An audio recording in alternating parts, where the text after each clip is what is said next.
Thank you very much.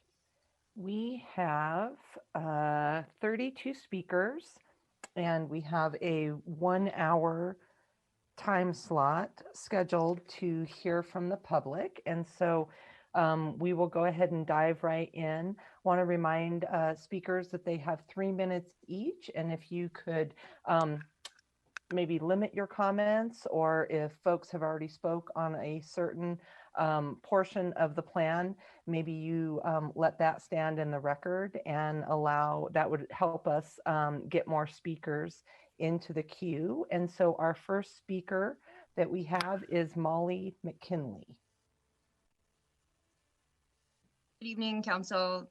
My name is Molly McKinley. I live in the Cheeseman Park neighborhood, and I serve as the Vice Chair of the Denver Streets Partnership, a coalition of community organizations advocating for people-friendly streets in Denver, the vested stake in ensuring our city is healthy, safe, and accessible to everyone, regardless of how they get around. Our support for the adoption of the East Central Area Plan. We're pleased to see that many aspects of the area-wide mobility recommendations in the East Central Area Plan will support the creation of more people-friendly streets consistent with the Comprehensive Plan 2040 and Blueprint Denver. We strongly endorse the mode share and traffic safety goals and focus on creating bold changes to the mobility system by repurposing street space along key corridors, prioritize safe and accessible walking, biking, rolling, and transit. On the shared streets in the East Central area, which were implemented earlier this spring in response to the pandemic, we've seen the philosophy of if you build it, they will come, really come to life. We've seen all kinds of folks, from people rollerblading, people walking and running, and my favorite, which has been kids learning to ride bikes, take to these newly arranged public spaces. That's just what we've seen on a few streets. Imagine if we expand spaces and opportunities for walking, biking, rolling, and transit as outlined throughout the East Central Area Plan. That'll be a huge part of how we'll meet our citywide mode share and traffic safety goals. People-friendly streets built not only from street designs that support walking, biking, rolling, and transit, but also land use and development patterns that make these transportation modes accessible in practical ways for people to reach their daily destinations. The Denver Streets Partnership therefore strongly endorses the recommendations in the plan for increased density along Colfax and other transit corridors. Allowing density near transit maximizes the number of people who can access the service and use it on a regular basis, which expands the benefit of existing and future transit investments. Further, two of the most significant household expenses are housing and transportation. Building affordable housing units near transit ensures people who need it the most have access and can significantly reduce transportation costs for cost-burdened households, which make up 36% of households in the East Central area. Density that allows people to live close to their daily destinations also makes walking and biking a realistic option, getting from place to place rather than forcing people to live so far away that driving is the only practical option to get where they need to go. The Denver Streets Partnership urges you to adopt this plan. Thank you for your time. Thank you. Next up, we have Jesse Morale.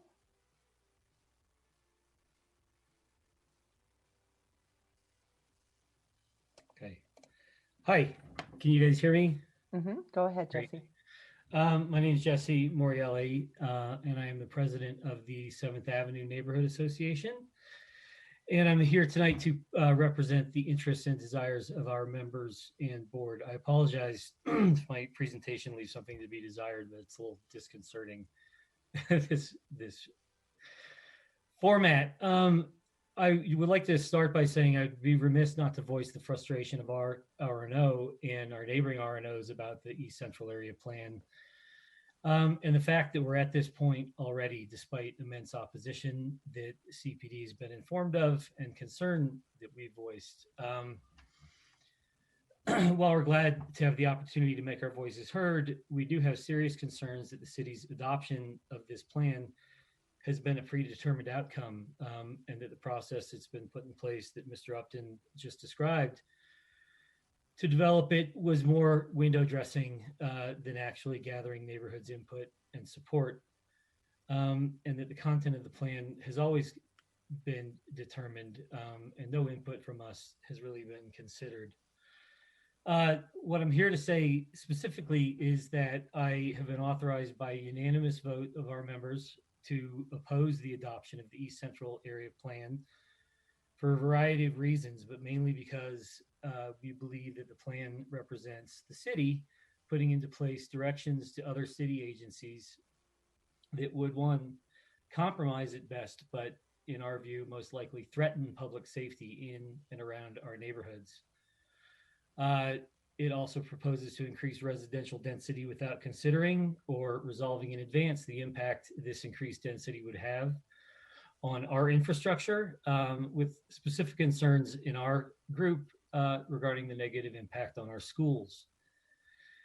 Finally, we believe the plan prioritizes the interests of developers and other business at the cost of residents and residential property owners. So in addition to those things, I'd like to say that we also have some serious concerns and real complaints about the process that's been followed. But to understand our opposition, I think that some background and support is warranted. First of all, Santa, which is the 7th Avenue Neighborhood Association, was never notified of this plan. I think we represent a significant part of the area outlined in the plan, but we were never asked to participate in the process. We were never notified of the process, and our input was never asked for. Despite never being notified of the planning process or included in any way until we found out about it independently, the Santa board and all of our members have been actively engaged on these issues, and we've done our best to represent ourselves. Thank you. That's the time we have allotted. Thank you for speaking on this tonight. Next up, we have Gisela Camacho. Okay. Sí, buenas noches. Yo vivo en la colonia City Park en Denver y no domino muy bien el inglés, por eso contraté un intérprete. Soy una de las varias personas que hablamos español que nos dejaron fuera del plan del área central este. Me enteré del plan por medio de un compañero de una mamá de un compañero de la escuela de mi niño. Me preocupa que el lugar donde vivo lo derrumben y luego construyan viviendas con rentas muy caras que yo no podría pagar, y que las compañías que administran lugares así no les gusta rentarnos a personas como yo. La información que tienen en español en el portal es muy poca y a la fecha no tengo idea de lo que dice el plan y todavía quiero ser parte de este esfuerzo. El 18 de agosto le envié un correo a los planificadores de la ciudad. Israel Cruz me contestó poniendo trabas para que participara, diciendo que no tenían intérpretes y que la reunión no estaba abierta para que yo participara. Israel Cruz me dijo que asistiera a la reunión en septiembre con la mesa de planificación. Yo llamé a la reunión con la ayuda de una amiga, llamé para ver qué tanto entendía de lo que decían, a pesar de no saber qué decir, ya que no sé lo que dice el plan exactamente. No pude entender nada. Me hubiera gustado participar en nombre de mi comunidad. Quiero preguntar, ¿por qué la ciudad no tiene el plan disponible en otros idiomas? ¿Por qué la ciudad nos complica a personas como yo que podamos participar? Siento que mi voz no les importa a ustedes y siento la motivación de presentar una queja. Vengo a decirles el día de hoy que ya es hora de que incluyan a todos en esta gestación cuando personas como yo queremos participar. Considérenme cuando voten el día de hoy y consideren posponer su voto hasta que este plan que incluya a personas como yo. Gracias por escucharme. Thank you, Ms. Camacho. We unfortunately did not have the request for an interpreter tonight. And so asking any of my colleagues on the meeting if they would be willing to do a quick summary of Ms. Camacho's points for us. Or we'll have to end up and just let it stand. Oh, Councilwoman Seda Baca? I'm happy to do a quick overview. Ms. Camacho said that she found out about the plan from a parent of her student. She has tried to engage and at multiple junctures has been unable to engage because of a lack of interpretation. She feels very reluctant about or hesitant about this plan because of the fears of displacement. And she hopes that you all will listen to her and people like her and make these meetings more conducive to people like her. If I left anything else, jump in. Ms. Camacho, thank you so much for being here tonight. And I think we got the interpretation. Thank you, Councilwoman Seda Baca. And we apologize about that. We usually have a heads up regarding the interpretation. So thank you, Ms. Camacho. Next up, we have Kristen Ferguson. Hi, thank you. My name is Kristen Ferguson. I live in Congress Park. It's hard to think about how to summarize what you think about a 300-page document in 3 minutes or less, but I guess I'll try. I am personally excited about the guidance in the plan that is being presented. I think it is forward-thinking. It's anticipating the growth in our city. It's trying to support some of the city goals to be less car dependent. And that is really the thing that I'm the most excited about. I live at the intersection of 11th and Steel, and Steel Street is suggested to be a neighborhood bikeway, which I think would be really great. I'm hoping that by making it that there will be some traffic calming adjustments. I live at an intersection that's a little bit offset, and there's a lot of confusion about what happens when people get to that intersection because it's 2 stop signs. It's only a 2-way stop sign. And so I'm hoping that through this plan that there are opportunities to make our intersection safer. Steel is a cut through because it goes all the way from 17th all the way down to Sherry Creek.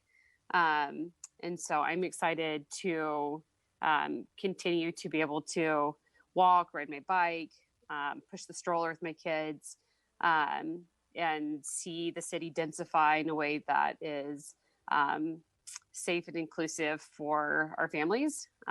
So I've been happy to see some of the changes or clarifications made as people have expressed concerns. But as a Denver resident, I am excited about some of the vision that's been cast and appreciate the work that many of the people on this call have been doing to make it safer and more inclusive. So thank you. Thank you, Ms. Ferguson. Up next, we have Mark Spear. Hi, my name is Mark Spear, and I'm an elected volunteer board member of the 7th Avenue Neighborhood Association, and I have been authorized by our board to speak on Santa's behalf. I have lived within the Santa boundaries for the past 15 years. The ecap process was woefully inadequate for even the most privileged residents. It was not an inclusive community process in any way. We just heard from Kurt Upton that the outreach was targeted to younger, lower income renters in Capitol Hill, not to homeowners, not to older or longer term renters, and not to the other 5 neighborhoods that the plan covers. For example, Santa was completely overlooked during the ecap notification process. Individual residents in the Congress Park neighborhood of our RNO were not notified. Santa was not asked to engage our members, nor was it given any budget to do so. If the plan had not been extended as was described earlier this evening, Santa would not have even heard of it until after it had passed. That said, time for public review and comment is worthless without a process for incorporating that feedback. Last fall, after Congress Park neighborhood alerted Santa to the plan, Santa did engage CPD during the planning process, and CPD was present for one of the largest meetings in the history of our RNO in October of last year. CPD presented ecap, answered questions, heard our concerns, and then promptly disregarded them all in subsequent plan revisions, with the exception of the correction of what they said at the time was a typo that had 7th Avenue labeled as a transit priority street. Later, CPD mischaracterized that as a, quote, concession to Santa. Their change currently labels the 7th Avenue Parkway as a collector street, defined as, quote, streets whose main function is to collect movement from local streets and convey it to arterial streets, end quote. Anyone who knows the 7th Avenue Parkway knows that this is not an accurate characterization of what is likely the street most used for recreation in the entire city. Although Santa is comprised of two pieces of census neighborhoods, the two southernmost blocks of Congress Park and the two northernmost blocks of Country Club, our neighborhood is truly defined by the 7th Avenue Parkway, not those census designations. The Parkway is such a significant feature that CPD included all of the Parkway in ecap, even the section from York to Williams, which lies outside of the ecap boundaries. Residents who live near ecap are now being told that they are not affected by ecap and they are misinformed, with the implication that their concerns are not relevant. I urge City Council to understand that residents both within and near ecap are most definitely affected by the plan, especially when the city discusses increasing density in areas that already have overcrowded schools. Thank you, sir. That's the time we have allotted. Next up, we have Frank Locatori. Hi, thank you, Madam President. My name is Frank Locantore. I am a resident of City Park West and within Council District 9. I'm also the steering committee chair for the East Central Area Plan. I'm speaking to you wearing those hats, but as many of you know, I'm also the executive director of the Colfax Ave Business Improvement District. As a city council, you've recently adopted the citywide comprehensive plan, and there's nothing in this plan that runs counter to that. For that reason and more, I encourage you to vote to adopt the East Central Area Plan. One example is that these plans are conducted because it's a way that we can help identify where there are projects and ideas that intersect and understand those synergies.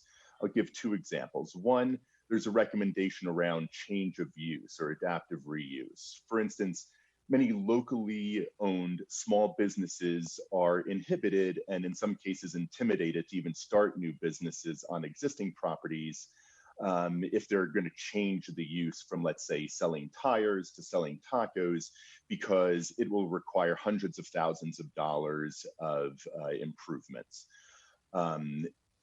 By revising these change of use regulations, it'll make it easier for local small businesses, but it'll also protect the potentially historic buildings from demolition and thereby prevent the demolished concrete and rebar from going to landfills. Therefore, it's a win for small businesses, for preservation, and for sustainability, a triple win. Another example is the District 6 police station. It's been identified in this plan as a transformational site that's ripe for infill development, which could provide housing. It can provide community centers, perhaps even outposts for the STAR program. And retail and small businesses might even be able to have space for themselves or incubator space. That's a quadruple win. And if we layer in there that it will enhance transit success by directing growth to the corridors and also reduce pressure to build within the neighboring communities, that's wins number 5 and 6. These are just a couple of examples from the plan. In the end, the steering committee voted 7-2 in support. 5 of those voting in support came from residents. All of the members of the steering committee are property owners. The community also clearly spoke in support, as evidenced by the thousands of comments and thousands of people that provided 107 substantive recommendation adjustments, all of which enjoyed at least a majority support and in most cases overwhelming support. So I encourage, I'll be here all night if you want to ask clarifying questions. I encourage you to vote to support this plan. Thank you. Thank you. Next up, we have Joella Untied. I'm sorry, Joella, I probably mispronounced It's okay. It's your Untied. name. That's Untied. fine. Thank It's you. fine. Thank you for your time. I'm Joe Untied. I reside at 1915 East 22nd Avenue and have for 35 years. I'm also the president of City Park West RNO, but tonight I speak to you as a resident. I'm very concerned for our community. And I want to ask everyone, what are we doing? We have all heard the city explanation that this process has been going on for 3 years. There has been outreach and more than enough time for comments, but I'm here to tell you long-term minority residents have been totally left out of this process. In February, a civil rights violation was suggested by City Park West. The city postponed the comment period and developed an outreach plan with our RNO. Then COVID hit. They could not complete their efforts. Yet, when questioned about this at Denver planning meetings, staff read a list of outreach efforts, including schools, churches, service providers. This outreach was not done in our neighborhood. In fact, we asked CPD, as advised by a city council person, to provide the list of outreach and the dates.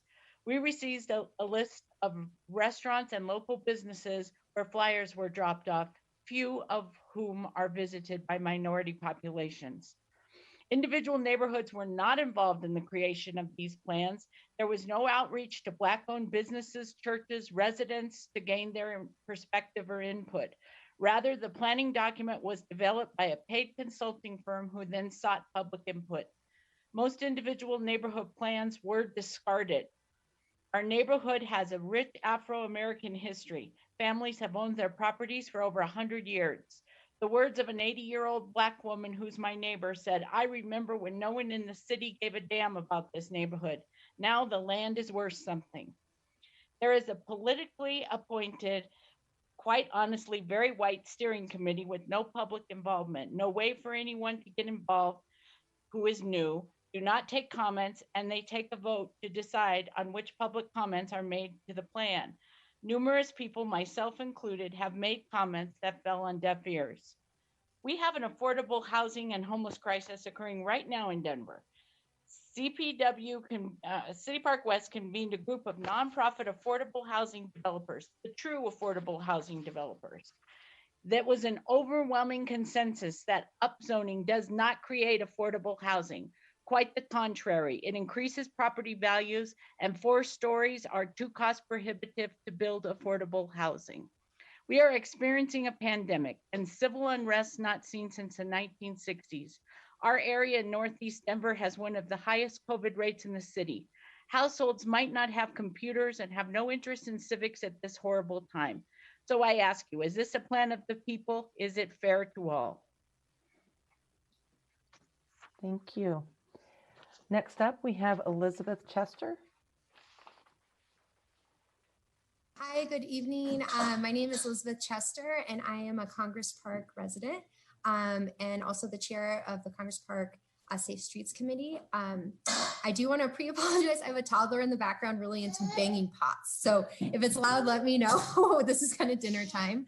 But I just wanted to show my support for the East Central Area Plan tonight. I guess I didn't have as many comments prepared as everyone else, but there's 3 main points I kind of wanted to hit. One, yeah, bye. Talking about the process, and I know there's mixed reviews on this, but from my perspective, I thought that the process was incredibly inclusive. And Kurt and Scott, thank you for responding 100% of the time to any questions, showing up 100% of the time to all of our meetings, answering any questions. I also wanted to show my support specifically as it relates to the safety and mobility section.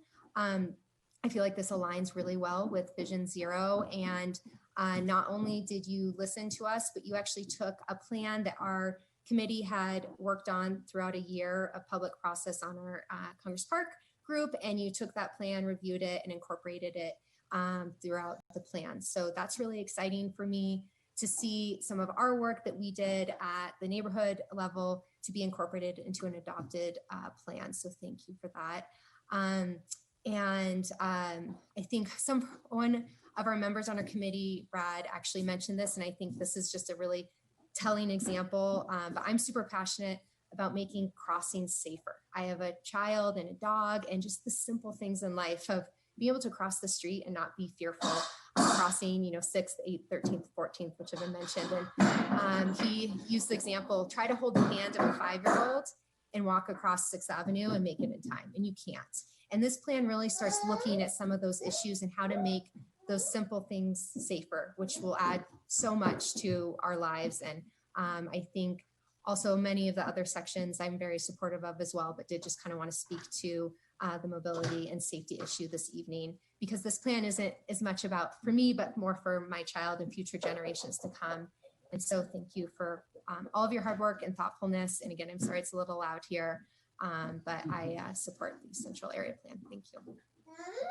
No worries. Thank you, Elizabeth. And thanks for the work that you're doing at home, and the youngest participant we've had in the courtesy public I know, hearing. sorry. So Being a working mom is a little tricky to attend these things. So thank you guys so much for understanding the noise.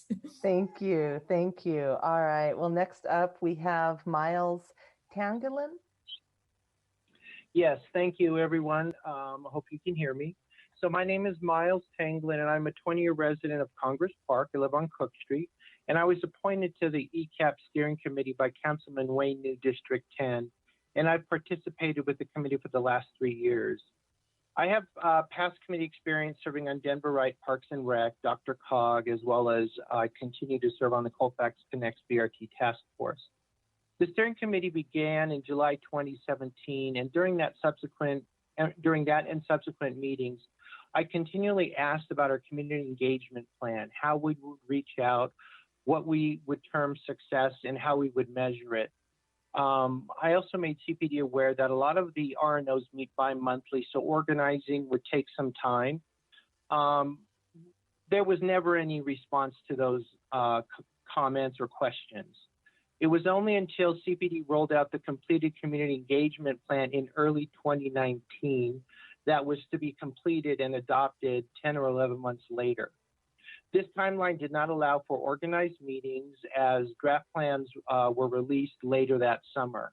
The plan timeline was extended in small additions, which also did not help with effective community organization. There were some other topics that basically this plan did not look into, or information was not released to the committee or the public. The committee had requested BRT traffic studies to understand the impacts of BRT on this corridor, as well as the neighborhoods and adjacent arterials. This would be needed to understand how design, parking, and incentivized high-density locations would be impacting each other. Also, Colfax Connects was expecting the BRT alternate station locations they had discussed to be brought up to the public. This planning process decided not to touch on those topics. And so, again, the Colfax Connects with their CDs was hoping to get direction from this plan. We also had requested parking studies, and it was only at the last meeting of the planning or the steering committee that CPD said we will release the parking studies. We were hoping to understand how all of this fit together. There were some protected bikeways being proposed on 14th Avenue, and then there would be traffic diverted on either arterials as BRT is implemented. So we were concerned about that. There was also questions about sun shadow studies, and we were basically told, we give you an example and we basically satisfied that. But actually there was extensive study and these buildings existed, but they were never presented to the public. So a few of my comments. Thank you. Thank you, Miles. Next up, I believe we have Dmitry Zavrotsky. Zavrotsky. I'll let you correct me, Dmitry. We're going to go ahead and get you promoted into the panelists.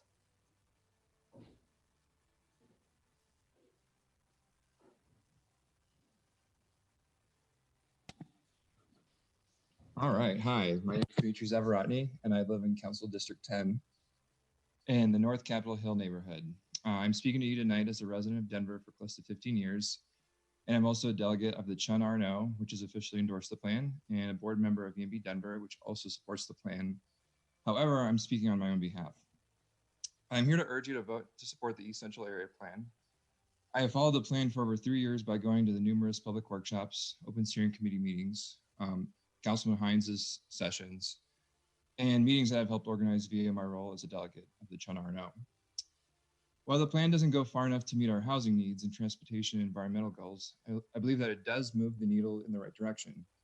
By allowing more density along transit corridors, closer to offices and commercial centers, we allow people to live more sustainably, reduce reliance on carbon spewing and street space hogging automobiles, make the city more fiscally sustainable, and provide for more housing where housing is greatly needed. While COVID-19 is of great concern today, this plan's goal is to make the East Central area one of the most walkable places in the city by 2040, meeting and exceeding the goals of Blueprint Denver and Comprehensive Plan 2040. One point of concern is that the most affluent communities, such as the Congress Park neighborhood, were essentially able to make themselves exempt from any change and keep the majority of their neighborhood largely unchanged. This creates undue redevelopment pressure on the rest of the city, especially communities most affected by gentrification.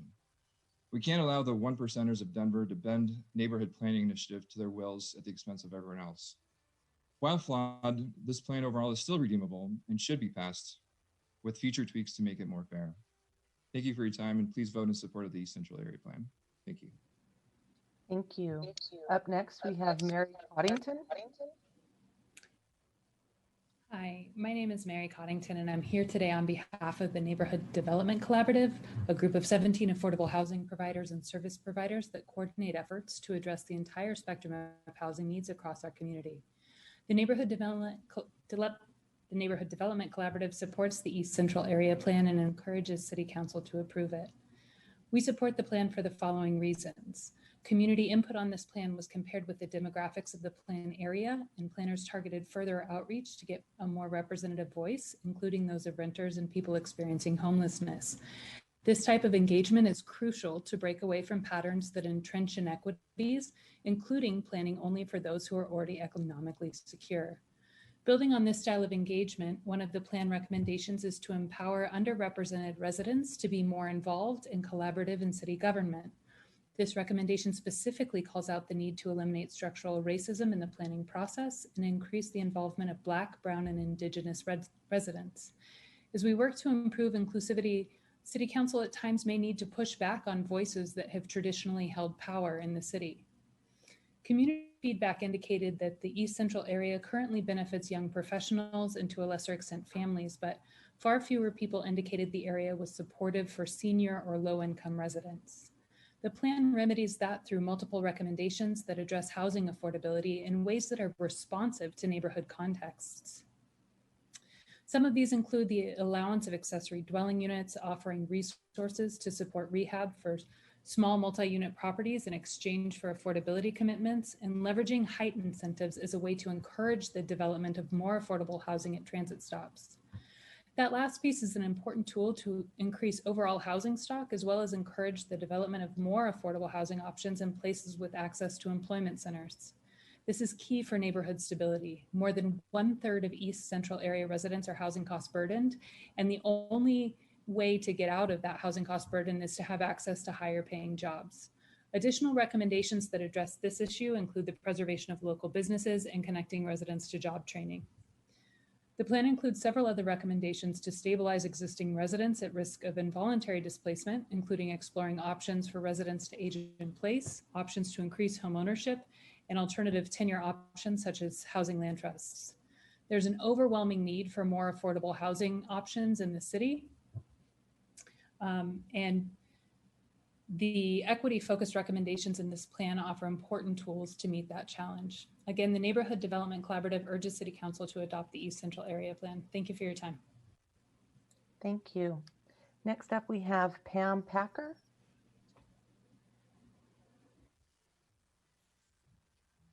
Hi, my name is Pam Packer, and I'm a resident of Congress Park. I live at the corner of 9th and Steel. And although I don't agree with all aspects of the plan, one piece of the plan that I'm really happy about is the potential designation of Steel and potentially 9th Avenue being designated as high comfort bikeways. I think this is a move in the right direction for the livability of our neighborhood and our community. And I just feel like, as another person mentioned earlier, how Steel seems to be a corridor for a lot of traffic. And we do feel like creating this high comfort bikeway will encourage more people to ride their bikes and be safe on the roads when they're doing so. So I do support that aspect of the plan, and I look forward to the final vote at the end of this hearing. Thank you. All right, thank you, Pam. Next up, we have Emily Clark.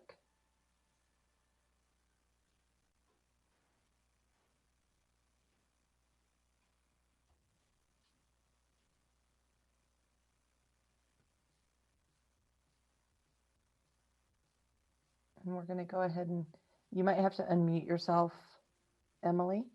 There you Okay, go. sorry. Thank you. My name is Emily Clark. I live in Denver in Council District 9 and in the South City Park neighborhood. I'm speaking to you tonight as a resident of South City Park in Denver and not as a representative of any other affiliation that I have. I urge you to vote in support of the East Central Area Plan. I have followed this plan fairly well because I'm involved in my RNO and have attended many meetings over the past couple of years. The East Central Plan is in the urban core, and there are many benefits to the increased density that the plan proposes. The proposed height increase is appropriate, and intermittently along Colfax is the best place for it. I think this plan provides a good balance of housing options, including low income, without losing the heart of our current neighborhoods. This plan continues to thoughtfully make our neighborhoods even more walkable and bikeable, which is what many of us living in this area seek. Lastly, I'd just like to thank the city for everything it's done over the last few years to inform all levels of community and solicit feedback about this important plan. Thank you. Thank you. Up next, we have Jesse Paris.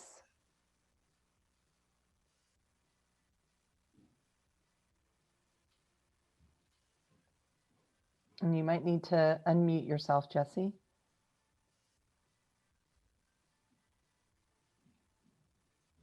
Hello. Hi, go ahead, Jesse. Where to begin with this? I'm neither for or against this. I'm glad to see that you are supporting various forms of housing that people can actually afford. So I'm definitely in favor of that. So yeah, that's the only thing I wanted to say that I'm in favor of on this. But like I said, I'm neither for or against this. I'm just glad to see that the city is taking the initiative to detail what affordable housing looks like, because that term is thrown around a lot. And we know firsthand that the city is not affordable anymore, and the housing in the city is not affordable anymore. So see that in this East Central Area Plan, after 3 years of surveys and research, the city has finally admitted that affordable housing needs to be a priority, and it really should be attainable housing, because this is not affordable, but it's a start. So that's all I had to say. Well, like I said, I'm neither for or against this. Thank you for allowing me to speak tonight. All right, thank you, Jesse.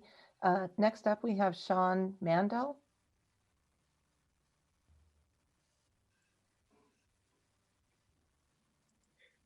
Hi, my name is Sean Mandel, and I'm sorry my video isn't working, but I'm speaking on behalf of the Bluebird Business Improvement District. I would like to recommend that City Council approve the plan. The Bluebird Business Improvement District sent a letter on September 28th in support of the plan. We specifically like that the Main Street zoning and the changes to the Main Street zoning will allow smaller lots to be redeveloped, will allow a little more flexibility for the type of new development that we can do along Colfax. And I think that it goes a long way to support economic development along the corridor. So again, we recommend support of the plan. All right, thank you. Brad Siegel is up next. Good evening, Denver City Council. My name is Brad Siegel. I reside on the 1200 block of Detroit Street in the Congress Park neighborhood. I'm wearing 3 hats tonight. The first hat is I am president of Progressive Urban Management Associates, the lead consulting firm that's been assisting the city help develop the plan. Our firm has managed 13 subcontractors for this project, all experts in their field, and 12 of the 13 firms are based in Denver. Many of the consultants, like myself, live in the neighborhoods that are affected by these plans. Number two hat is I am a Denver native and a 29-year homeowner in Congress Park. My wife and I have raised two boys here. They attended DPS schools, including Teller, Morey, and East, all located within the plan area. And my third hat is I'm a small business owner. I employ 7 persons located at Colfax and Marion in the North Capitol Hill neighborhood. I'll just make 2 quick comments that haven't been mentioned. One is I do want to highlight that the East Central Area Plan is the first neighborhood plan in Denver to offer strong recommendations for encouraging affordable housing and ways to protect and preserve small community serving businesses. The economy section of the plan, which really focuses on preventing displacement, is a strong precedent for the rest of the city. And the second comment I'll make is that COVID-19 and the pandemic create urgency to approve and start implementing the plan. Many of its recommendations could assist in economic recovery and also improve the quality of life in all of these neighborhoods.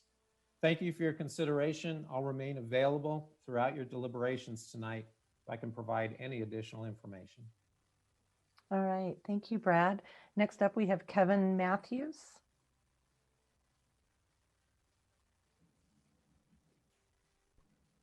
Hi, my name is Kevin Matthews. I'm a Congress Park resident. I live at 10th and Madison. I've been following the plan for the last 3 years. Overall, the plan is okay, but I wish there were some things that were stronger. I recognize that plans like these are compromises, but we're often compromising on things that we can no longer afford to compromise on. So my biggest concern is what kind of world my son is going to inherit and the growing climate crisis. We have to cut carbon emissions in half this decade and do it again the following decade and again after that. The current recommendations in this plan, so Denver's own mobility goals are to call for 30% of commuters walking, biking, or taking transit by 2030 and 50% by 2050. I don't think these goals are strong enough for Denver overall. The East Central Area goal is 50% of commuters using non-car options by 2040. Considering our close adjacency to downtown, I wish these were a little bit stronger, closer to 70 to 80%. But I do agree with a couple of the other Congress Park residents who've spoken up tonight, appreciating some of the traffic calming and the neighborhood bikeways. The other thing I wanted to mention is that, I think one of the real missed opportunities when you look at carbon emissions, the Capitol Hill neighborhood has the second lowest emissions per household in Denver. And we're going to need neighborhoods that look a lot more like it. One of the things I see in Congress Park right now is, the only development that's really going on is kind of the pop top, where you have your old bungalows that are having, that are basically doubling in size as a single family home. Some of them are 3,000, 3,500 square feet. And as soon as you do that, that's $1 million home. And that is that's a large missed opportunity from both a climate standpoint and an affordability standpoint. I have friends now who rent, who would love to buy a home in Congress Park, but can't afford it. One of these friends, he's a vice president of IT at a bank. He's a person of means. I had some young neighbors of mine who just moved out of the neighborhood and bought a house in Cole because it was more affordable. And so when we talk about Denver's growth, which we're going to see a lot of in the next couple decades, we got to figure out, where it's going to go. Are we only going to point it at the inverted L, or are the rich neighborhoods going to do their share? So I hope you adopt this. Thanks. Thank you. All right, we've got 12 speakers left and about 15 minutes left of our 1-hour courtesy public hearing. And so just wanted to remind folks, if comments have already been made, if you could limit your comments so we can hopefully get through all the speakers who have signed up tonight. And so next up, we've got Anna DeWitt.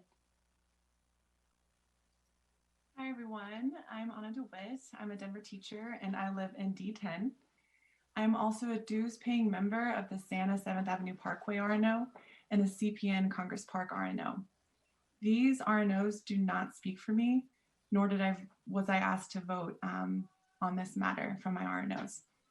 I'm here because I support the ecap and I encourage council to do the same. I followed the East Central Area Plan very closely and I've attended several public meetings.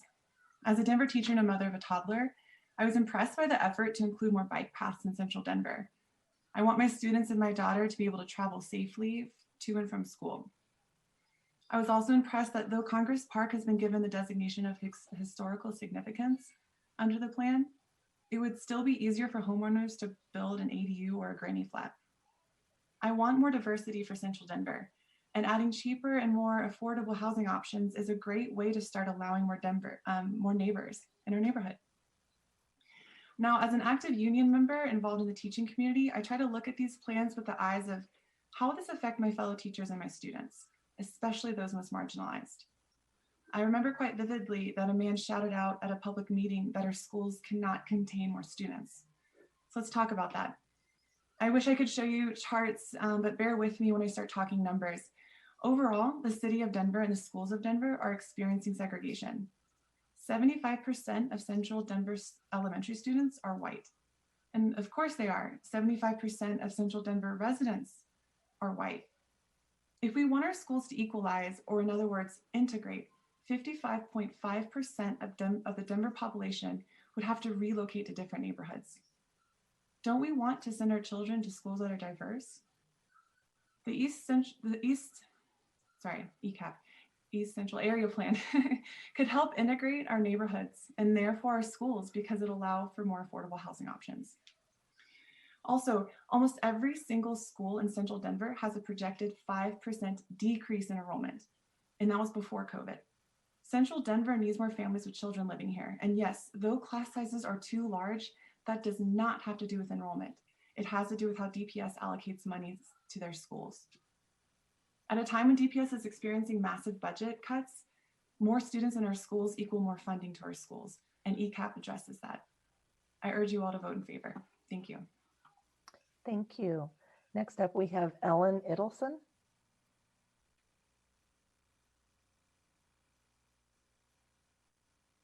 And Ellen, you might have to unmute yourself. Good evening. I'm Ellen Idelson. I'm a resident of Denver and I'm representing Historic Denver. Historic Denver supports the East Central Area Plan, which includes many of Denver's oldest neighborhoods and a rich collection of historic buildings and places. The plan reflects the value the community gives to historic buildings and places and the importance of preserving them, which is essential to a vibrant, inclusive, and authentic Denver. Priorities to preserve and reuse significant buildings, encourage preservation within neighborhoods and along corridors, adopt adaptive reuse ordinance, and support small local businesses are all consistent with the Historic Denver's values. Historic Denver appreciates that the Discover Denver data has been used to document the rich collection of historic structures throughout the plan area. The land use and built form tools use of both historic and existing buildings. The transportation recommendations must protect the historic parkways that are an essential part of the area and provide much needed green space and encourage neighborhood gathering and informal recreation. Of course, no plan is successful without thoughtful, coordinated, and consistent implementation. Historic Denver stands ready to assist in developing criteria to establish eligibility for incentives such as a housing unit bonus. Again, Historic Denver is pleased to support the East Central Area Plan and its thoughtful preservation and building reuse strategies. Thank you. Thank you. Next up, we have Travis Leaker. Thank you so much. My name is Travis Leiker, and I'm president of the board of directors for Capitol Hill United Neighborhoods. CHUN, as it's affectionately known as, is Denver's largest and oldest registered neighborhood organization that has a footprint in both District 9 and District 10 for City Council. And we're here tonight, and I'm authorized to speak on behalf of our organization to express our support for the East Central Area Plan. And we cite just a few reasons for our support. First, community engagement is paramount to successfully planning neighborhoods for future generations.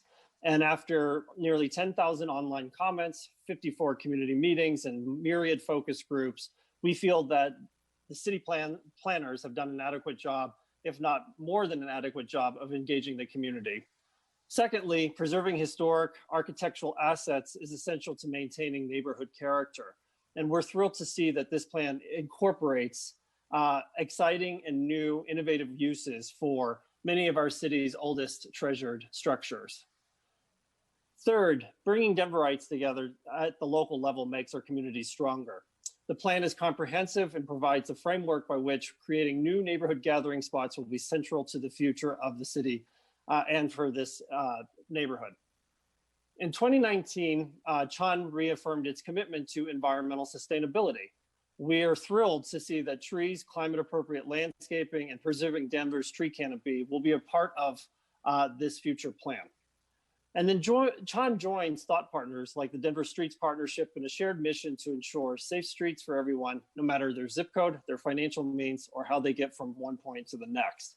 And so we're pleased to see streets like 23rd Avenue, Gaylord, Montview, and Colorado Boulevard, and as well as Sherman Street as part of this greater neighborhood planning effort.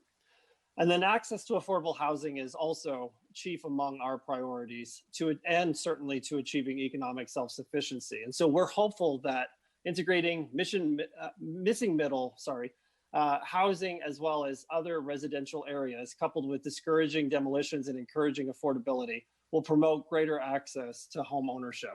And then finally, a diverse, thriving workforce is bolstered through locally owned businesses and collaborative work culture and is at the heart of Denver's evolving economy. So recruiting new small to mid-sized businesses provides opportunities for workforce development and economic opportunity. And we agree that diversity of housing and jobs captures our shared vision for neighborhoods with equitable access to quality employment options, as well as housing choices that accommodate households of different ages, sizes, and incomes. Thank you again for your time, and Capitol Hill United Neighborhoods, Denver's largest RNO, expresses support for the East Central Area Plan. Thank you. Next up, we have Jonathan Capelli. Hello, everyone. My name is Jonathan Capelli, and I'm speaking today on behalf of All in Denver, which is a nonprofit advocacy organization with over 300 members that believes in working together to create a more equitable city for all, where everyone prospers. And as such, we strongly support the ecap. One of the 6 pillars of Blueprint Denver, which we also supported, was equity. This plan is one of the first plans to come out after Blueprint Denver, manifests this pillar by incorporating equity throughout. And therefore, it's in line with something that we've already adopted as a city after 4 years of deliberation and the input of thousands. The disparate impacts of COVID exposes in even starker terms the ongoing need to weave equity into the very fabric of our planning documents and policy.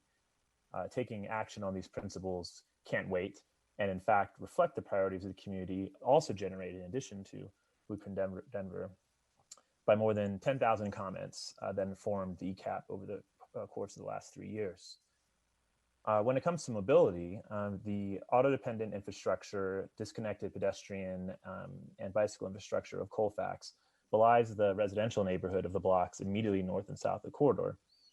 This plan seeks to remedy that by laying the groundwork for bus rapid transit and other improvements that will result in a corridor that's less noisy, less polluted, more friendly to families, bicyclists, and those who are mobility impaired. Earlier we touted the fact that equity is an important part of this plan. One way that that shows up in the plan is in how it ensures the absorption of growth and distribution of housing is not just concentrated in low-income communities, where gentrification is already happening. To be an inclusive neighborhood means providing inclusive housing opportunities for all. Anything else amounts to an exclusive community, which is antithetical to the stated goals of the city. Gentle density at key transit hubs with heightened incentives for affordable housing is a sensible way to make sure that this part of the corridor is pulling its weight and helping bolster our woefully low supply of affordable housing. It's not a carte blanche for developers. It lays a foundation for an incentive-based approach to shaping development in a way that helps the community. Gentrification is happening and growth is a part of it and is in some ways inevitable, but a plan like this that shapes the growth in a way that increases affordability while growing is the best and perhaps the only approach. There's also an environmental argument to this. We know from recent incentives or initiatives at the city to improve sustainability that nearly 50% of carbon emissions in the city come from building emissions alone. The smoke shrouded and ash punctuated nature of the last few months illustrate that it's time for Denver to start pulling its weight on this to proactively reduce emissions that lead to global warming, which in turn leads to an air fire prone environment. Building sensibly dense, efficient buildings where appropriate helps combat the pollution from energy cost savings and transportation-based emissions from folks who would otherwise have to commute from far away to work in and support our economy. For this and other reasons, we support the plan. That's the time that we have. Next up, we have Allison Torvik. Hi, I'm going to cut my comments very short. About 99% of them were just covered by the man from All in Denver. Another 20% were covered by the teacher from Congress Park. I just think when I first bought my house in my old house in 1997 at 14th and Downing, I was really worried. They were saying that, the prices were going to burst and I wasn't going to be able to keep the value of it. It cost $95,000 for a 1,200 square foot duplex. We need to have more $95,000 houses. People need to be able to come up with a down payment, buy that house, live in that house, and also work as a teacher or work, have a roommate, something. That house has quintupled in 20 years. It sold last year for $450,000, more or less. It's ridiculous that the prices are going like that. We need to have more density. We need to have more options. We need to not just have housing for very, very poor people or housing for very, very rich people. Those of us who are making, a civilized living need to be able to afford a house. I literally can't afford to downsize my house because it would cost more. Thanks very much. Please support this program. Thank you, Allison. Next up, we have Stephen Chester. Hello, members of council. My name is Stephen Chester. I'm a resident of Congress Park. Like Allison, I'll keep my comments very short. I know we're up against the time, but I'm just here to voice my full support for East Central Neighborhood Plan. I want to talk about two things really quickly. The process. I think the process was incredibly inclusive and equitable. There's a real difference between an equitable process and an equal process. And some of the comments you heard earlier about certain folks that felt like their voice wasn't heard or not enough money was given to their neighborhood organization to do extra outreach, that's equality. I think this process was truly equitable in the sense that extra resources and time were given to those that are often left out of the planning process, like renters and younger folks that often don't even know what planning is or how to get engaged. And I just want to applaud CPD and Scott and Kurt, especially for all the work that they've done to make sure that people like me walking in the neighborhood when I'm walking my dog, asking people, oh, do you know about this neighborhood plan? And I'm shocked the amount of people that said, oh yeah, I've heard about that and I really support it. But unfortunately, you don't see those faces here today. So I just wanted to kind of be the voice of a lot of the folks in my neighborhood that really support this plan and are really excited about it. And then lastly, I think some of the mobility recommendations, as we talked to earlier, are really spot on. With a small child, being able to safely walk and bike in my own neighborhood is really paramount to why I chose to live in the neighborhood that I can. I'm lucky enough to choose a neighborhood to live in. And I want to make sure that other residents of Denver have the same opportunity to live in a safe place and not be worried about a car mowing them down as they're trying to cross a busy street that cuts through our neighborhood. So with that, again, I urge your full support of the plan. And thank you. Thank you, Stephen. We have Mark Marshall up next. Yes, thank you. My name is Mark Marshall. I'm the Vice President of Real Estate at Urban Land Conservancy. We support the East Area East Central Area Plan. We are located at the corner of 16th and Downing. Specific areas of the plan that we support are bolstering the healthcare and wellness sector as a foundation for economic growth. We'll work with partners like hospitals, DPS, nonprofits, and housing developers to address the issues around workforce housing and training needs. We also recognize that stable housing is a pretty tremendous predictor of successful health outcomes as well as educational outcomes. The second area we support is preserving affordable housing and stabilizing residents at risk of displacement. Some of the programs that are in place that are existing now in the city, I think, can be better marketed. These include rental assistance, utility assistance, property tax abatements. We also like to support extending covenants for income restricted properties. A third area we support is creating new housing near transit and amenities along the corridor. We'd like to see density increased along the Colfax corridor in exchange for affordability and community benefiting spaces. The fourth area we support of the plan is expanding the diversity of housing types and affordability in all the neighborhoods throughout the plan area. We'd like to see more ADUs present here, addressing missing middle housing, increasing the types of duplex, triplex, and fourplexes, as well as townhomes that are compatible with the neighborhood and affordable as well. We support increasing the access to supportive housing and social services for vulnerable communities and residents. We encourage the repurposing of and redevelopment of motels along Colfax for permanent supportive or transitional housing, and developing more permanent supportive housing that wraps in services such as healthcare, childcare, and workforce housing. As a property owner, we're seeing and landlord at UOC, we are seeing the effects of COVID with many residents on the street, and we really support the services that will get the residents housed and the services that they need. Thank you once again, Mark Marshall with Urban Land Conservancy, and we support the East Central Area Plan. Thank you, Mark. Next up, we have Andy Baldiga. Yes. Hello, Council. Good evening. My name is Andy Baldiga. I've been a resident and architect in the area for over 15 years. I keep this pretty quick. I'll go to the highlights. These areas these neighborhoods that are studied in the plan are fantastic in large part to their age.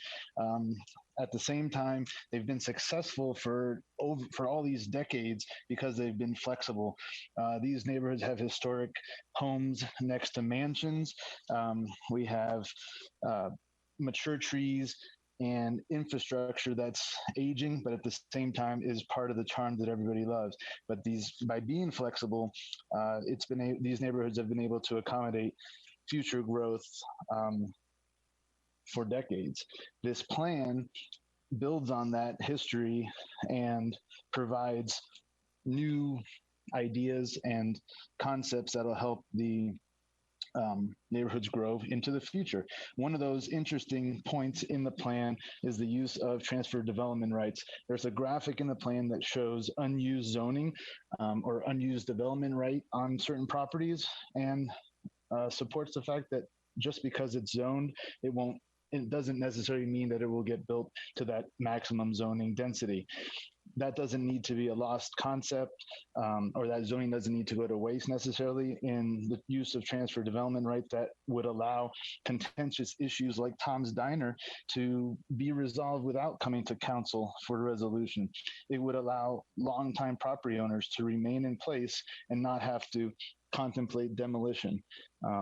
Another good concept that's in this plan is the adaptive reuse concepts, which will just allow many of the historic or just older buildings that people value to remain in place and be modernized without exceeding a overly burdensome request of bringing everything up to today's standards.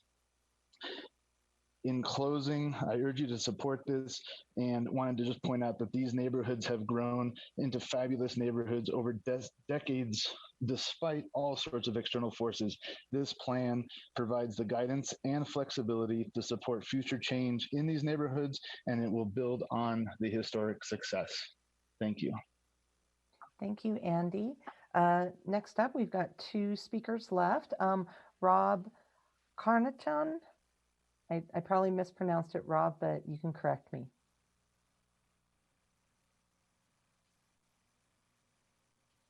And you might need to unmute yourself, Rob.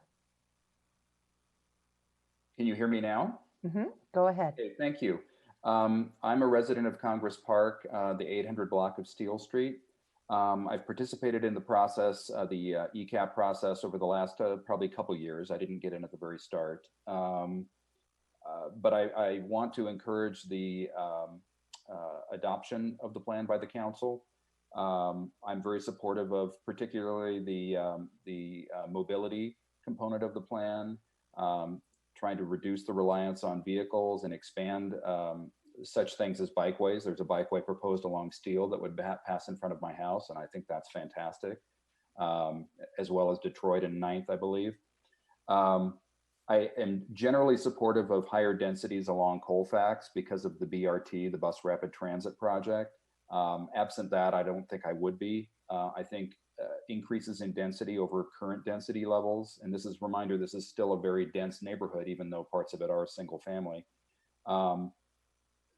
They really need to be tied to transit, and Denver does not have very good transit, at least that is high quality and is accessible to multiple neighborhoods. For me, it's a 7-block walk to Colfax just to get to the BRT when that eventually comes online. And Cherry Creek doesn't really have any good transit access. So these are issues that if we're going to increase density, it needs to be tied to high quality transit. And I think that this plan is very good in that it does not automatically or recommend upzoning of single family portions of the district, which are fairly small in comparison to the entire district covered by the plan. These are old, 100-year-old single family neighborhoods that are, as they are right now, they're already relatively dense, certainly compared to what you'd find in Castle Pines or places like that. And we need to remember that, these are already pretty green neighborhoods because they're not auto dependent. So I wanted to just compliment the city and the planners who've worked on this for recognizing and recognizing the diversity within the neighborhood, and also keeping an eye out toward sort of preserving these older neighborhoods. So thank you very much. Thank you.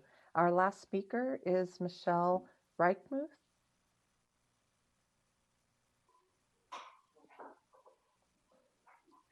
Hi, my name is Michelle Reichmuth, and I live in Council District 9 and the South City Park neighborhood. And I was born in this neighborhood, South City Park, at Mercy Hospital, and I've lived in the neighborhood for 22 of my 53 years on the planet. I have 2 boys, and they're both students at East High, Denver Public School boys, and my father and grandparents have lived in the East Central planning area. I bring up these personal elements because I feel that I've always been engaged in my community. I love community stuff, and I feel confident that the East Central plan is going to improve these neighborhoods. I feel that there was a lot of heart put into this, and I'm proud of how the process went. I followed the East Central Area Plan fairly well because I was on the East Central Plan Steering Committee for roughly the last 3 years. And I've been involved with the City Park Neighborhood Advisory Committee. There's been a lot of topics that have been covered today that I agree with. The importance of increasing density and low-income housing, as well as improving mobility, all in the spirit of improving climate and life's experience.